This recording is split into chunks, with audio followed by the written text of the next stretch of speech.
let's go ahead and get started. So first off, it says no service because I'm on Bluetooth. One thing that I always do is just press in.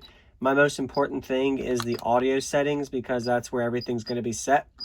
So we'll go ahead and start from the top, which is where, let's start with loudness. So anytime you have head units that have loudness on it, you always want to have that off. That actually causes distortion, as well as I'd say you get a little less clean signal with that on. When you turn it on, you'll notice you get a higher output of sound on your mid-high speakers, even your subwoofer, but you don't want to have that on. That's kind of like having bass boost. Anybody that knows car audio in the hobby knows if you understand bass boost is bad as well. I'll go on to that next, but loudest, I always have loud off, so I would never turn that on. Anyway, next one, I always go back. So graphic equalizer. So this is kind of like where I set your different graphic equalizers, whatever you want to set your equalizer to. They always have a default, which is flat, which is what I highly would recommend everybody to start with if you're tuning your stereo. You want to start with flat, especially on the bass levels for your car audio amplifiers, Class D amplifiers, because if you put any form of plus or minus on that equalizer for your lower frequencies, so say 20 hertz to 80 hertz, 120 hertz, that's going to affect the output volume of your head unit receiving power output to RCAs of your bass amplifier. So that's really important to make sure you don't have those set wrong. So just keep those on flat. But anyway, concept. So custom. So I'm going to go in and go through, break it down. This is how I do my equalizer. So if I remember right, this is a 9-band equalizer. So the first one is 20, excuse me, 20 hertz, 31.5, 50, 80, 125, 200. So you see how all of these up to 315 hertz. So pretty much anything below 500 hertz, I have at 0. It's just because I prefer to keep things flat, like I mentioned earlier, on the lower frequencies. I would rather have that test and tuned based on the car audio, the Class D bass knob amplifier. Maybe 200 hertz and 125 hertz, it'd be okay to go up, depending on what your preference is. But just for me, I always keep it flat, which is 0.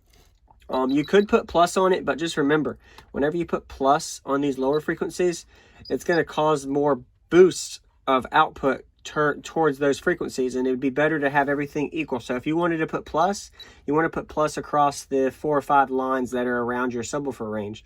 Subwoofer ranges is normally between 20 hertz and 120 hertz, like I mentioned earlier.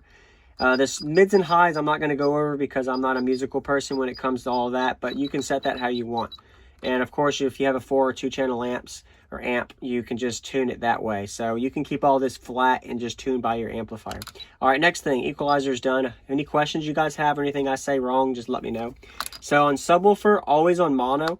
A lot of systems you can turn it off or you can turn it on, and then you also have the option to do whether you do stereo. Crap, let me see if I can find it. Oh, I turned it off, that's why. Anyway, see how you can go to stereo mode?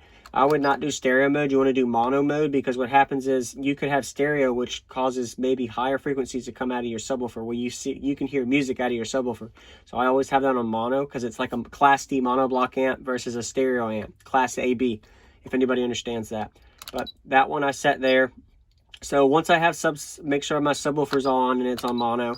Then I have a couple other options on this. So remember, every head unit's different. For 80 PRS, this is what I do. So 0 dB, you always want to keep it at 0. But of course, some people would say, turn that crap up all the way. It's not going to matter whether you go to +6 or 0 if you set your gains properly. I honestly would never put plus anything on this. Keep this flat, just like I mentioned on the equalizer. Because what's happening is you're boosting your bass alone when you can just set your amp to tune to that range. So you can just set your Class D monoblock amplifiers to the gain setting match of your head unit pre-out voltage, which I'll be in another video discussing that. But yep, I always keep that at 0. And then the another thing is on this, if you go over, you can set your LPF. So this one's really important. You don't want to set your LPF too low, which is LPF is low pass filter. What that means is it's going to be the cutoff point for the higher frequencies. I'll do another video on that one as well with the amplifier. But you never want to set that down that low, because what's happening is after 50 hertz, you have a huge slope where it causes your subwoofer to not give as much output. And 50 hertz is a little low because a lot of subwoofer builds, even if you're tuned low, you're still going to play up to around 55 to 65 hertz minimum. So you always want to have that at least a bare minimum of, I'd say not 63, but 80 hertz. A lot of people do 63 just to be safe, but I've always done between 80 and 100 hertz. Since my box is a 4th order, I'm going to go at 100 hertz. The reason I do that is I know my subwoofer is not going to play 100 hertz, but it's going to have a less crossover cutoff point at 100 hertz than it will at 80 hertz. Because what happens with this wave, if you understand how crossovers work, is it loses a certain amount of dBs per octave. And if I'm at 80 hertz, you'll lose more per dB of octave versus the 100 hertz. So I always kept it around 100. Of course, you can always do even 200, and there's a lot less octave change, but it's really just all preference. Between 80 and 100 hertz is a really good ballpark for most people. Of course, opinionated view there, everybody can be different. Next thing, so my slope. This is where I was talking about the dB octave. So every octave, you lose a certain amount of decibels based on the crossover. So I keep this at the highest. I could go to 6, which is not as high, but 18 dB decibel octave per octave. So octave would be a quarter of that frequency. So if you're at 100 hertz, every 25 hertz is an octave where you're going to lose 18 dBs past that frequency. And below that, it doesn't vary as much. But anyway, that's where I keep mine, is I just keep it all the way up. Of course, this is just the Pioneer 80PRS. I don't know the other settings. All right, next one. So front and back LPF, which is your high pass filter. This is just your rear and your front crossover point where you can have your tunings set for your pretty much the cutoff points for your crossover frequencies as well. So say my front speakers I have on, and I keep my slope the same as I mentioned before. Pass would mean that you don't really have any kind of decibel reduction per octave, but I always keep it at the max just because that's how I use my frequency crossovers. The cutoff frequency is at the maximum decibel reduction per octave of that frequency. All right, so the slope, I just have that there. That's all you're going to see for that. But for the second option of the front, it just depends. This one, I always go negative because I don't care about the mids and highs as much.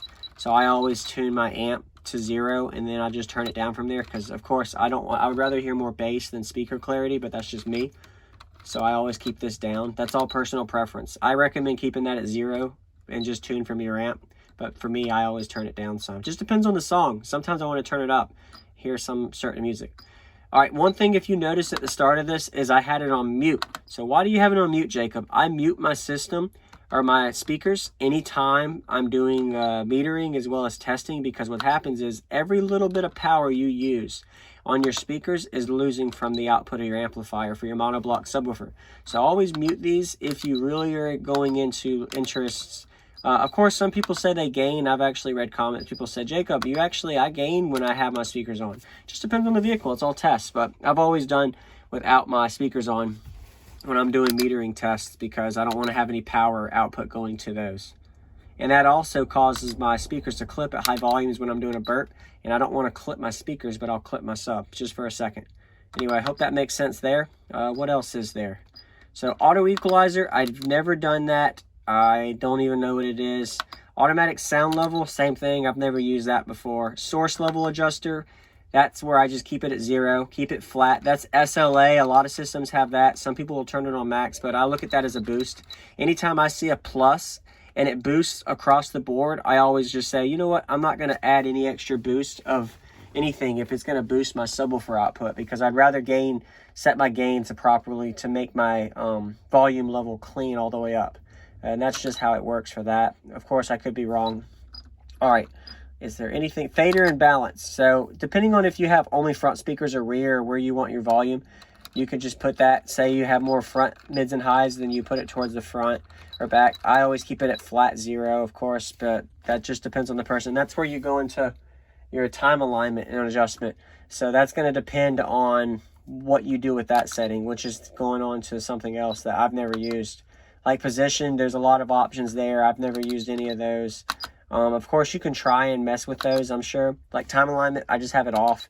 I think all of these are kind of things that are giving you more of a sound quality focus of your output of your system. So somebody that has a more well-rounded system than just subwoofer, bass, and a couple little speakers thrown in there.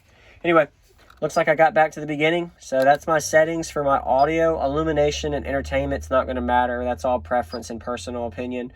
Illumination's the same concept as I just mentioned. For settings and functions, it's just like your clock and some of the other settings you want to do with Bluetooth, USB, and I guess the settings of your head unit. Anyway, that's the breakdown of the Pioneer 80PRS. Hope you guys had a good time watching this if you watched all the way through. Go ahead and hit that like button, subscribe if you haven't, and if you have any questions, feedback, suggestions, let me know in the comments, and I'll see you on the next video. Of course, I'm not perfect, so I could have said something wrong or something maybe not making sense. And once as well, this isn't pretty. It works, though. I have wood built around this to just keep it in place. I used to be doing mid-160s on music, so it really flexed a lot. Another issue people have with these is this wiggle, so just zip tie around it on whatever you mount and zip tie it close in and it won't move and break. All right, I'll see y'all next time. Hope that helps somebody, and you're welcome for the video. Later.